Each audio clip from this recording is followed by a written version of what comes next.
245 માંજલપુર વિધાનસભાની યોજાશે પેટાચૂંટણી। આગામી 30મી તારીખે યોજાશે પેટાચૂંટણી। પેટાચૂંટણી સંદર્ભે જિલ્લા કલેક્ટર પત્રકાર પરિષદમાં આપી માહિતી। 260 જેટલા મતદાન મથકો પર થશે મતદાન। તમામ મતદાન મથકો પર પ્રાથમિક સુવિધા હશે ઉપલબ્ધ। વરસાદ પડે તેવા સંજોગોમાં વોટરપ્રૂફ મંડપ પણ તૈયાર કરાવ્યા। તમામ મતદાન મથકો પર દિવ્યાંગો અને વૃદ્ધો માટે રેમ્પની વ્યવસ્થા।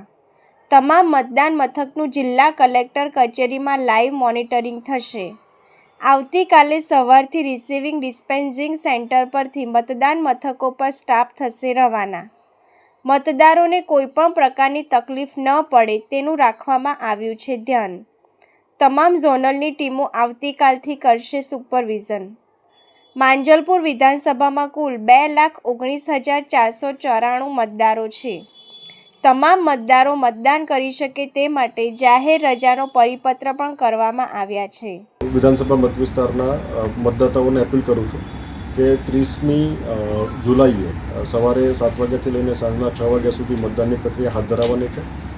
આપ સૌ મતદાતાઓ આપનો મતદાનનો અધિકારનો ઉપયોગ કરો, આપનો કિંમતી મત આપો, એ દિશાના તમામ પ્રયત્નો અમે વહીવટીતંત્રએ કર્યા છે। આપણે સુવિધા માટે તમામ વ્યવસ્થા પણ કરી છે।